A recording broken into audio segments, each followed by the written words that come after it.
नमस्कार। आज इस वीडियो में हम कक्षा 12वीं की पुस्तक आरोह भाग 2 के पाठ बाजार दर्शन के बारे में पढ़ेंगे और जिसके जो रचनाकार है वो जिनेंद्र जी हैं और जिनेंद्र जी का ये एक महत्वपूर्ण निबंध है जिसमें उन्होंने अपनी इस रचना में एक गहरी वैचारिकता और साहित्य सुलभ लालित्य का जो एक संयोग है हमारे सामने प्रस्तुत किया है। इस पाठ में हम उपभोक्तावाद एवं बाजारवाद के बारे में पढ़ेंगे कि किस तरीके से पिछले 1 डेढ़ दशक से ये परंपरा चली आ रही है, लेकिन जो जिनेंद्र का लेख है आज भी मूल अंतर वस्तु को समझाने के मामले में ये बेजोड़ है। यानी जो एक्चुअल मीनिंग इसको उपभोक्तावाद का समझाना चाहिए उसमें ये अपने आप में एक खरा उतरती है ये रचना। आइए अब हम बिना किसी देरी के इस पाठ के सार की ओर बढ़ेंगे और इसको अच्छे से समझने के लिए मैं सबसे पहले ये कहूँगी वीडियो को अंत तक ज़रूर देखें। वीडियो अच्छा लगे तो लाइक कमेंट व शेयर ज़रूर कीजिए और आगे और भी नोटिफिकेशंस को पाने के लिए चैनल को सब्सक्राइब करना बिल्कुल भी ना भूलिए। इस पाठ में लेखक बाजार के जादुई प्रभाव का जो है वर्णन हमारे सामने यहाँ प्रस्तुत कर रहे हैं। यानी जादुई प्रभाव कि जैसे हम लोग भी मार्केट वगैरह जाते हैं तो उसका एक जादुई प्रभाव होता है। जैसे कि आप मार्केट भी जाते होंगे कितना अट्रैक्टिव होता है, मतलब कोई छोटी सी चीज़ भी लग रही हो, शॉप्स को कितना ज़्यादा डेकोरेटिव कितना ज़्यादा अट्रैक्टिव बना लिया गया आज के समय में और पहले के समय में भी। हम चीज़ों को देखकर ललचाते हैं। अगर हम कुछ और खरीदने गए, हमें कुछ पसंद आ गया और हम फाइनेंशियली इतने स्टेबल हैं तो हम वो चीज़ भी खरीद लेते हैं। तो वो एक जादुई प्रभाव है जो हम पे अपना इम्पैक्ट डालता है। लेखक के मित्र बाजार से कोई मामूली सी चीज़ लेने गए थे। अब यहाँ पर जो लेखक जिनेंद्र जी है वो एक इंसिडेंट अपना बता रहे हैं कि जो उनके मित्र है कोई मामूली छोटी मोटी चीज़ मार्केट के लिए गए होंगे मार्केटिंग के लिए, लेकिन लौटे तो उनके पास सामान के कई बंडल थे। यानी मान लीजिए आप मार्केट में गए हो एक पेन लेने, लेकिन आपको उसके साथ कोई नोटबुक या कोई डायरी पसंद आ गई या कोई और स्टेशनरी पसंद आ गई तो आपने वो भी परचेज कर ली। तो उनके मित्र के साथ भी यही हुआ कि बाजार इतना ज़्यादा आपको अफेक्ट करता है ना कि आपको जो अच्छा लगता है वो भी ले लेते हो अगर आप फाइनेंशियली इतने स्टेबल हो तो। जिसके पास पैसा ही नहीं है, जो बहुत ज़्यादा अपने आप को संभाल कर समझो कर चल रहा है, उसकी तो चलिए बात ही अलग है। लेकिन यहाँ पे जो जिनेंद्र जी इंसिडेंट द्वारा बता रहे हैं कि वो एक छोटी सी चीज़ लेने गए थे, लेकिन जब उन्होंने देखा कि बाज़ार कितना ज़्यादा अट्रैक्टिव है, कितना ज़्यादा हम पर इम्पैक्ट डालता है, तो वो सिर्फ वो एक मामूली चीज़ नहीं लेकर आए, उनके पास शॉपिंग के काफ़ी सारे बैग्स थे। पूछने पर बताया कि जब पत्नी के साथ हो तो अनचाही चीज़ें भी खरीदी जाती। यानी यहाँ पर उन्होंने सारा ब्लेम जो अपनी पत्नी पर डाल दिया कि अगर आप पत्नी के साथ मार्केटिंग या शॉपिंग करने गए हो तो जो नहीं चाहिए वो भी अनचाही चीज़ आप खरीद ही लेते हैं। पैसे में बड़ी ताकत है और ऑब्वियस है जिसके पास पैसा है वही खरीद सकता है।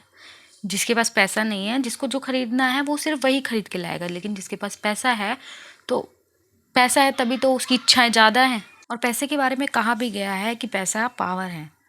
पैसे की परचेजिंग पावर यानी जो क्रय शक्ति है उसी में पावर का रस है। यानी ये हमारे ऊपर डिपेंड करता है कि हमारे पास जितना ज़्यादा पैसा होगा हम उतने ज़्यादा चीज़ों को खरीदने की शक्ति रख पाएंगे। इसके बाद अनेक व्यक्ति ऐसे भी होते हैं जो अपने पर संयम रखते हैं और व्यर्थ का सामान नहीं खरीदते। कुछ लोग ऐसे भी होते हैं जो अपने पे काफ़ी कंट्रोल रखते हैं, चाहे उनकी जेब में कितना ही पैसा क्यों ना हो, लेकिन वो इतने सेल्फ कंट्रोल्ड होते हैं, इतने आत्मसंयमिक होते हैं कि कोई भी चीज़ उनको कितनी अट्रैक्टिव या कितनी अच्छी क्यों ना लग रही हो, उन्हें सिर्फ वही खरीदना है जो उनके लिए नीडी है, जो उनके लिए रिक्वायर्ड है, जो उनके लिए बहुत ज़्यादा ज़रूरी है।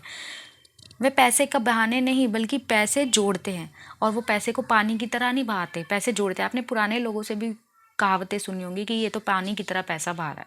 तो वो पैसे को बहाते नहीं है, पैसे को जोड़ते हैं। पैसा जोड़ने से उनका मन जो है गर्व से फूला रहता है और पैसा जोड़कर उनको बहुत प्राउड फील होता है। प्राउड फील क्या होता है, हम जितनी ज़्यादा सेविंग्स करेंगे हम उतना ही ज़्यादा अपने लिए कुछ अच्छा कर सकते हैं। जैसे मान लीजिए कोई इंसान है, उसके पास घर है, वो किराए के रेंट पे रहता है, किराया रेंट पे रह रहा है और उसके एक्सपेंसिव भी बहुत ज़्यादा है, तो वो कभी पैसा जोड़ ही नहीं पाएगा। लेकिन अगर वही थोड़ी सी पैसों को जोड़ कर संभाल कर रखे और एक्स्ट्रा जो ज़रूरत नहीं है ऐसी चीज़ें ना खरीद कर पैसा जोड़े तो वो बहुत जल्दी अपने लिए घर खड़ा कर सकता है। तो अब जो मित्र थे जैनेंद्र जी वो यही कह रहे हैं कि वो जो मित्र है वो तो बहाना लगा रहे हैं अपनी वाइफ का कि पत्नी अगर साथ हो तो शॉपिंग तो हो ही जाती है। मित्र ने बताया कि अब तो रेल टिकट के किराए के लिए ही पैसा बचा है। और जो उनके मित्र शॉपिंग करके आया उसने बोला अब तो सारे पैसे हमारे शॉपिंग में ही खर्च हो गए, बाजार में ही खर्च हो गए और अब सिर्फ और सिर्फ रेल की टिकट खरीदने के लिए उनके पास पैसा बचा है। इसका मतलब ये हुआ कि यदि और पैसा होता तो सामान आता। यानी इसका मतलब ये हुआ कि अगर उनके पास अभी भी और पैसे होते तो वो और सामान खरीदते। उनके पास पैसे ख़त्म हो गए थे, इस वजह से उन्होंने अपनी शॉपिंग जो है यहीं पे स्टॉप कर दी ताकि वो ट्रेन की टिकट खरीद सके। लेखक के पूछने पर मित्र ने बताया कि बाजार तो शैतान का जाल है। और लेखक ने जब अपने मित्र से पूछा, मित्र ने बताया बाजार जो है शैतान का जाल है, वो आपको अपनी ओर खींचता है, वो आपको अपनी ओर अट्रैक्ट करता है कि मेरे पास आओ, ये खरीदो, वो खरीदो। वहाँ माल को इतना सजा धजा कर रखा जाता है कि लोग फंस ही जाते हैं। टीवी में भी हमें एडवर्टीजमेंट देखते, कितनी ज़्यादा एडवर्टीजमेंट, जितनी ज़्यादा अच्छी एडवर्टीजमेंट होगी, जितने बड़े सेलिब्रिटी होंगे या कोई शॉप होगी, जितने अच्छे से सजी चीज़ होगी, हम उसी की ओर ज़्यादा अट्रैक्ट होंगे। लेखक आगे मन में सोचते हैं कि बाजार आमंत्रित करते हैं कि मुझे लूटो और लूटो। यानी जो लेखक यहाँ पे अभी तक अपने दोस्त की सोच बता रहा था, दोस्त मार्केट गया और दोस्त ने क्या क्या मार्केट के बारे में बताया कि बाजार जो है एक तरह का शैतान है, वो आपको अपनी ओर खींचता है। लेकिन बाद में लेखक सोचते हैं और उनके विचार से जो बाजार है वो आपको आमंत्रित करता है, आपको इनवाइट करता है और कहता है मुझे लूटो और खुद भी लूटो। यानी ऑब्वियस है, आप वहाँ से सामान ला रहे हो, आप उसको लूट रहे हो, लेकिन उसको लूटने के लिए भी आपको अपनी खुद को लूटना पड़ेगा ना, आपको भी तो अपना लुटाना पड़ेगा जो जेब में है। तो बाजार एक ऐसी जगह है जो आपको बुलाती है, अपनी ओर आमंत्रित करती है, प्लस खुद तो लुटती है, साथ ही साथ आपको भी लुटवा देती है। मेरे रूप को देखो, यह सब तुम्हारे लिए ही है। और बाजार क्या कह के अट्रैक्ट करता है कि मुझे देखो, जो भी यहाँ बाजार में चीज़ें मिल रही है ये सब तुम्हारे लिए है। बाजार का आमंत्रण मूक होता है और उससे चाह जगती है। और जो बाजार है वो चिल्ला चिल्ला कर नहीं होता, ठीक है, वो मूक होता है। वो एक तरीके से आपको लुभाता है। आपको कोई शॉप पे कोई चीज़ बहुत अच्छी लग रही है तो वो आपको चिल्ला के, दुकानदार नहीं बुला रहा आ जाओ खरीद लो, नहीं, आप जो चीज़ आपको पसंद आएगी आप उसकी ओर अपने आप ही खींचे चले जाएंगे।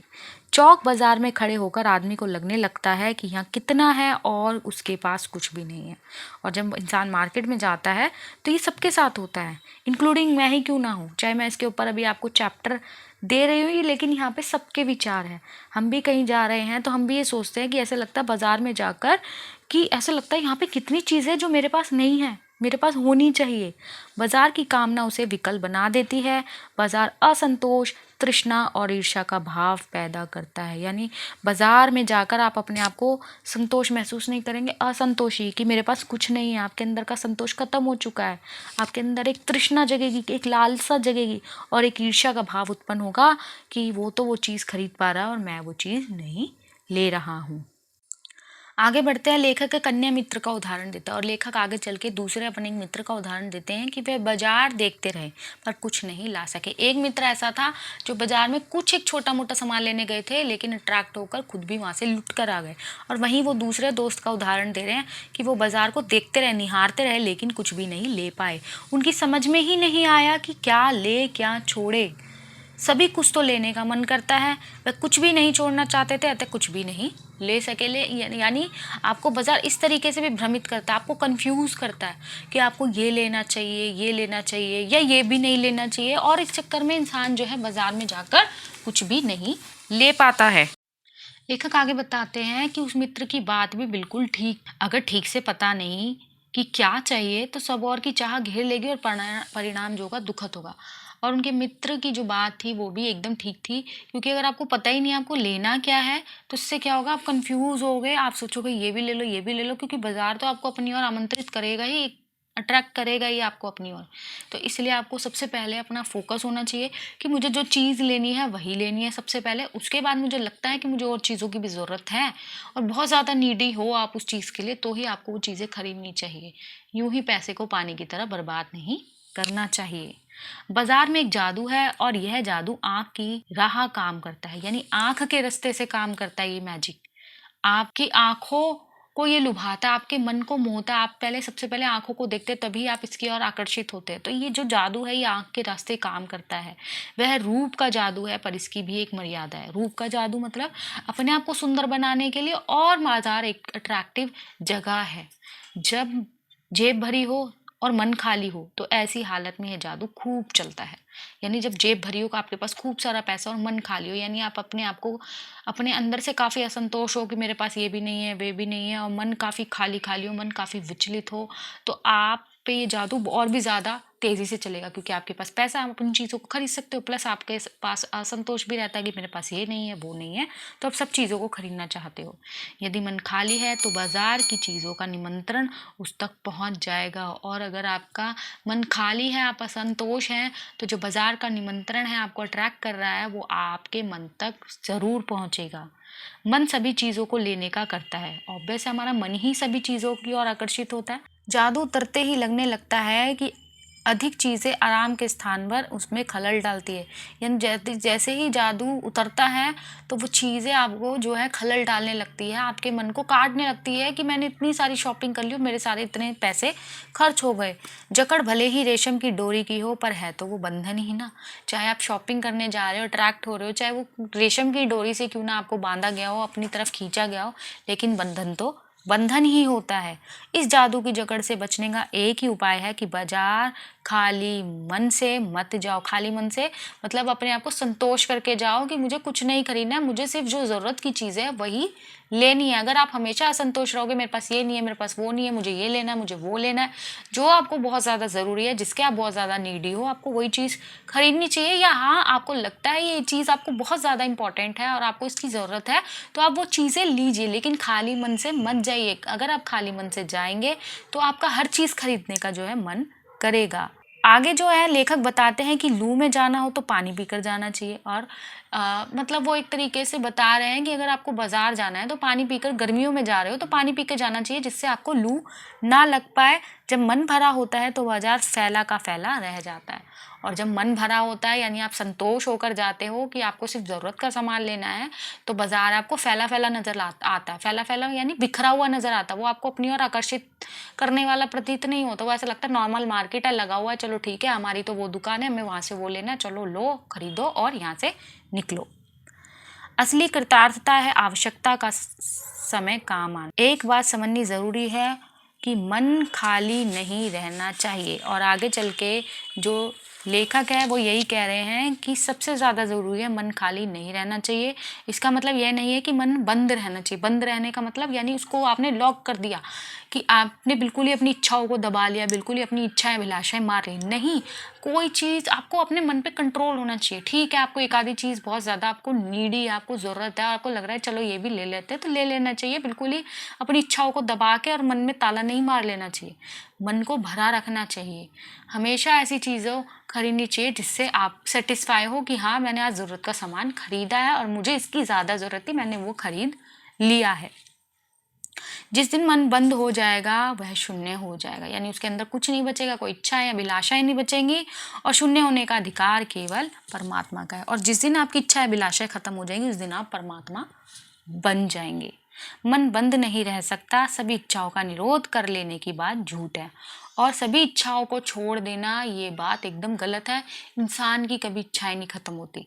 फॉर एग्जांपल, अभी आप क्लास में हो, आप करो मेरे अच्छे मार्क्स आ जाए, मैं 12th पास कर लूँ, फिर आप सोचो मैं ग्रेजुएशन कर लूँ, फिर आप सोचो मैं कोई कोर्स कर लूँ, मैं अच्छी सैलरी पे हो जाऊँ, मैं घर ले लूँ, ये घर छोटा है, अच्छी सोसाइटी में कोई बड़ा घर ले लूँ, कोई विला ले लूँ, तो वो इच्छाओं का कभी कोई अंत नहीं है। ठीक है, तो इच्छाएं पूरी करना और मन को कंट्रोल रखना ये आपके ऊपर है।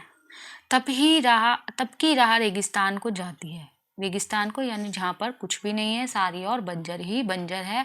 मोक्ष की राह वह नहीं जाती, और मोक्ष की राह रेगिस्तान में नहीं जाती है।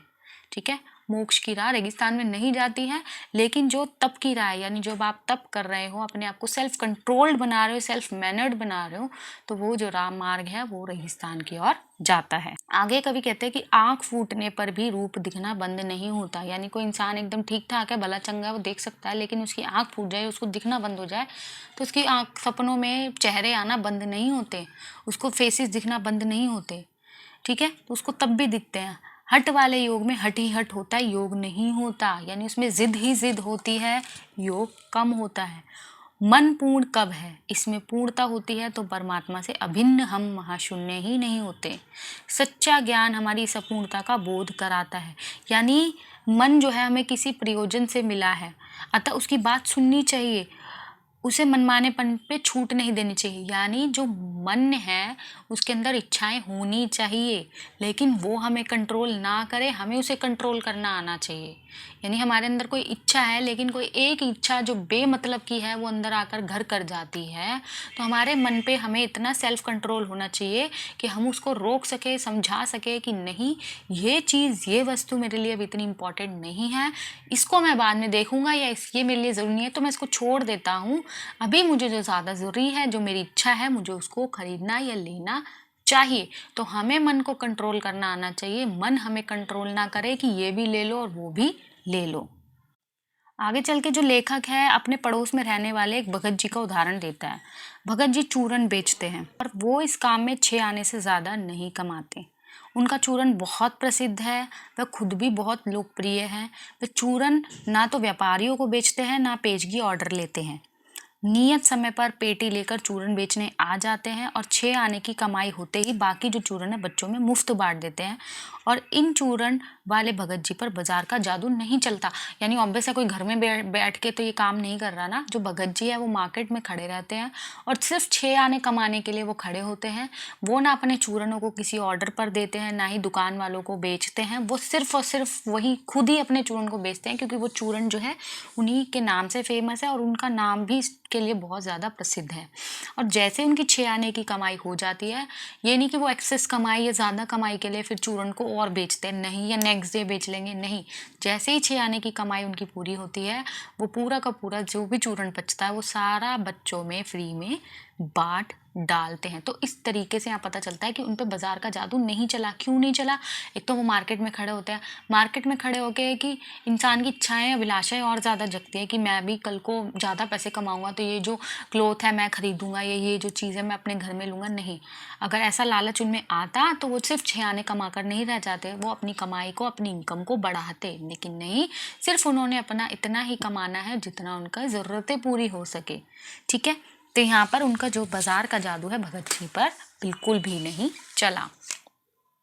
अब आप पैसे की व्यंग्य शक्ति की बात सुनिए, और आगे बाजार के जादू पर जो जैनेंद्र जी हैं वो पैसे की व्यंग्य शक्ति पर भी बात करते हैं और कहते हैं, मैं पैदल चल रहा हूँ, पास ही धूल उड़ाती एक मोटर कार निकल गई तो लगा कि यह मुझ पर व्यंग्य करके निकल गई है। क्यों व्यंग्य करके निकल गई है? क्योंकि वो गाड़ी है और आप पैदल चल रहे हो, तो आपको ऐसा लगेगा वो धूल उड़ा के गई है, तो मेरी गरीबी पर, मेरी लाचारी पर वो हंस रही है, व्यंग्य कर रही है।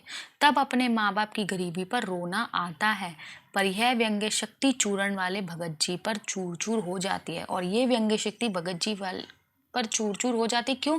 क्योंकि भगत जी अपने चूरणों को दुकानदारों को, डीलरों को बेचकर और भी ज़्यादा इनकम कर सकते हैं और वो अपनी ज़रूरत से ज़्यादा इच्छा पूरी कर सकते हैं, लेकिन वो ऐसा नहीं करते। और जब लेखक सोचते हैं कि ऐसा मैं भगत जी के बारे में सोचता हूँ, तो ये जो व्यंग्य शक्ति है, पैसे का द्वारा मखौल उड़ाया जाना, मुझे लगता है ये बेकार है। क्योंकि ऐसे लोगों पर पैसा भी कुछ नहीं कर सकता। ऐसे लोगों पर भी जो पैसा है, उन पर, पैसों पर ये लोग भारी पड़ते हैं। वह चौक बाजार में जाते हैं, आंखें खुली रखते हैं, वह किसी फैंसी स्टोर पर नहीं रुकते, सीधे पंसारी की दुकान पर पहुंचकर 2-4 काम की चीज़ें लेते हैं और लौट आते हैं। भगत जी की यहाँ बात हो रही है। उनके लिए चौक बाजार की सत्ता तभी तक है जब तक वहाँ काला नमक और जीरा मिलता है। काला नमक और जीरा, जिनसे उनका चूर्ण की सामग्री मिलती है। यानी उनके लिए वो बाजार तब तक ही इम्पॉर्टेंट है जब तक उनके लिए चूर्ण की सामग्री वहाँ उपलब्ध होती है। तो उनके लिए वो बाजार तब तक इम्पॉर्टेंट था जब तक उनकी चूर्ण की सामग्री वहाँ उपलब्ध होती है। जिस दिन वो उपलब्ध हो जाती है तो बाजार की जो सत्ता है, जो बाजार ने अपना वर्चस्व स्थापित कर रखा है, वो बिल्कुल उनके लिए कोई मायने नहीं रखता। शेष चांदनी चौक का आमंत्रण उनके लिए व्यर्थ हो जाता है, और जो चांदनी चौक का जो और भी चीज़ें वहाँ पर उपलब्ध होती है उनके लिए वो व्यर्थ हो जाती है।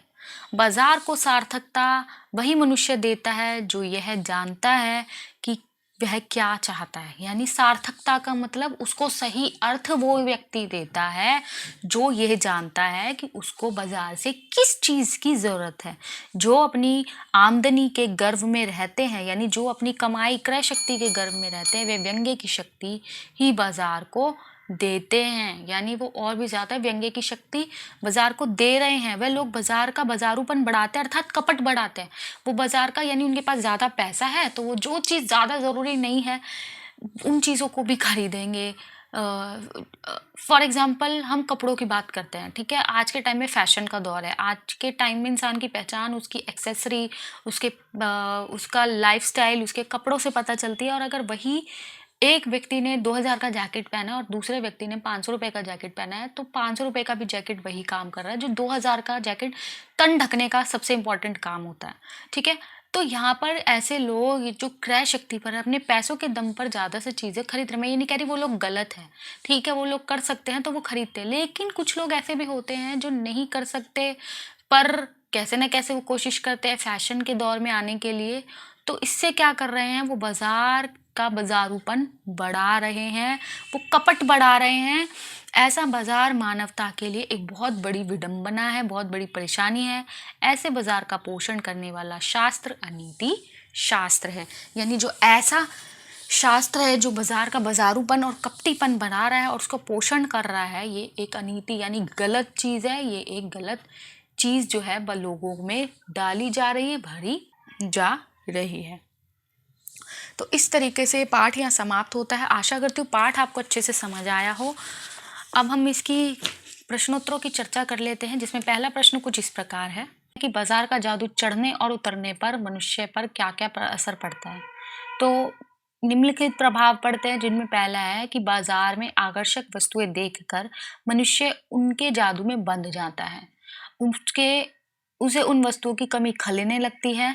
वह उन वस्तुओं को ज़रूरत ना होने पर भी खरीदने के लिए विवश होता है। वस्तुएँ खरीदने पर उसका अहम जो है संतुष्ट हो जाता है। खरीदने के बाद उसे पता चलता है कि जो चीज़ें आराम के लिए खरीदी थी वह खलल डाल रही हैं।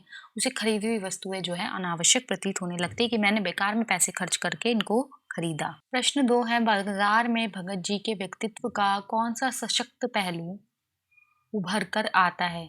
क्या आपकी नज़र में उनको आचरण समाज में शांति स्थापित करने में मददगार हो सकता है? तो भगत जी बाज़ार में चारों ओर सब कुछ देखते हुए चलते हैं, लेकिन वह बाज़ार की ओर आकृष्ट नहीं होते। ऐसा नहीं वो बाज़ार में बिल्कुल आँख बंद करके चल रहे हैं, नहीं, वो उनकी ओर अट्रैक्ट नहीं होते क्योंकि उनको सेल्फ कंट्रोल है अपने पे, बल्कि संतुष्ट मन से सब कुछ देखते हुए चलते हैं। वो संतुष्ट होकर चलते हैं, वो बस देखते हैं उनको। उन्हें तो केवल जीरा और काला नमक ही खरीदना होता है। यहाँ उनके जीवन का सशक्त पहलू उभर कर सामने आता है। निश्चय से भगत जी का यह आचरण समाज में शांति स्थापित करने में मददगार हो सकता है। यदि मनुष्य अपनी आवश्यकता के अनुसार वस्तुओं को खरीद करता है, तो इससे बाजार में महंगाई भी नहीं बढ़ेगी और लोगों में संतोष की भावना उत्पन्न होगी। ये जाहिर सी बात है, अगर वो संतुष्ट होकर शॉपिंग करेगा तो उन चीज़ों के लिए डिमांड नहीं बढ़ेगी, तो चीज़ें महंगी नहीं होगी और उससे क्या होगा, संतोष भी आपके अंदर रहेगा। भगत जी समर्पण भी भावना से ओतप्रोत हैं। धन संचय में उनकी बिल्कुल रुचि नहीं है। वे संतोषी स्वभाव के आदमी हैं। वे ऐसे व्यक्ति ही समाज में प्रेम और सौहार्द का संदेश फैलाते हैं। इसलिए ऐसे व्यक्ति समाज में शांति स्थापित करने में मददगार साबित होते हैं। प्रश्न 3 है, बाज़ारूपन से क्या तात्पर्य है? किस प्रकार के व्यक्ति बाज़ार को सार्थकता प्रदान करते हैं अथवा बाज़ार की सार्थकता किसमें है? तो बाज़ारूपन का अर्थ है ओछापन, इसमें दिखावा अधिक होता है और आवश्यकता बहुत कम होती है। यानी ज़रूरत नहीं होती लोगों को, लेकिन दिखावा होता है कि वो चीज़ पसंद आ गई तो खरीदनी है। जिन लोगों में बाज़ारूपन होता है, यानी दिखावे में वो ज़्यादा विश्वास रखते हैं, वे बाज़ार को निरर्थक बना देते हैं, यानी उसका कोई अर्थ नहीं रह जाता। परंतु जो लोग आवश्यकता के अनुसार बाज़ार से वस्तु खरीदते हैं, वही बाज़ार को एक सही अर्थ प्रदान करते हैं। ऐसे लोगों के कारण ही केवल वही वस्तुएं बेची जाती हैं जिनकी लोगों को आवश्यकता होती है। ऐसी स्थिति में बाजार हमारी आवश्यकताओं की पूर्ति का साधन बनता है। भगत जी जैसे लोग जानते हैं कि उन्हें बाजार से क्या खरीदना है, अतः ऐसे लोग ही बाजार को एक सही अर्थ प्रदान करते हैं, उसको सार्थकता प्रदान करते हैं। अगला प्रश्न है, बाजार किसी का लिंग, जाति, धर्म या क्षेत्र नहीं देखता, वह देखता है सिर्फ उसकी क्रय शक्ति को। इसे रूप में वह एक प्रकार से सामाजिक समता की भी रचना कर रहा है। आप इससे कहाँ तक सहमत है? तो ये बात बिल्कुल सत्य है कि बाजारवाद में कभी किसी को लिंग, जाति, धर्म या क्षेत्र के आधार पर नहीं देखा जाता। जिसको जो खरीदना चाहता है वो खरीद सकता है। उसने केवल व्यक्ति के खरीदने की शक्ति को देखा कि क्या वो उस चीज़ को खरीद सकता है, और शक्ति कौन-सी? पैसा। जो व्यक्ति सामान खरीद सकता है वह बाज़ार में सबसे ज़्यादा इम्पोर्टेंट है, सर्वश्रेष्ठ है, सर्वोपरि है। कहने का आशय यही है कि उपभोक्तावादी संस्कृति ने सामाजिक समता स्थापित की है। यही आज का बाजारवाद है। आप अपने समाज से कुछ ऐसे प्रसंग का उल्लेख करें, जैसे पहला है, जब पैसा शक्ति के परिचायक के रूप में प्रतीत हुआ, यानी जब पैसा आपको पैसे से आपको किसी की शक्ति का पता चला, उसका परिचय पता चला। एक बार एक कार वाले ने एक बच्चे को जख्मी कर दिया। बात थाने पर पहुंची, लेकिन थानेदार ने पूरा दोष बच्चे के माता पिता पर लगा दिया। वह रोब से कहने लगा कि तुम अपने बच्चे का ध्यान नहीं रखते। वास्तव में पैसों की चमक में थानेदार ने सच को झूठ में बदल दिया था। तब पैसा शक्ति का परिचायक नजर आया, यानी पैसे की पावर से जो केस है वो बिल्कुल ही उल्टा कर दिया गया और वहां पे बच्चे के माता पिता को दोषी साबित कर दिया गया। दूसरा, जब पैसे की शक्ति काम नहीं आई, और दूसरे ऐसी जब पैसा था और फिर भी वो काम नहीं आया, तो वहां पे ऑब्वियस ईमानदारी होगी।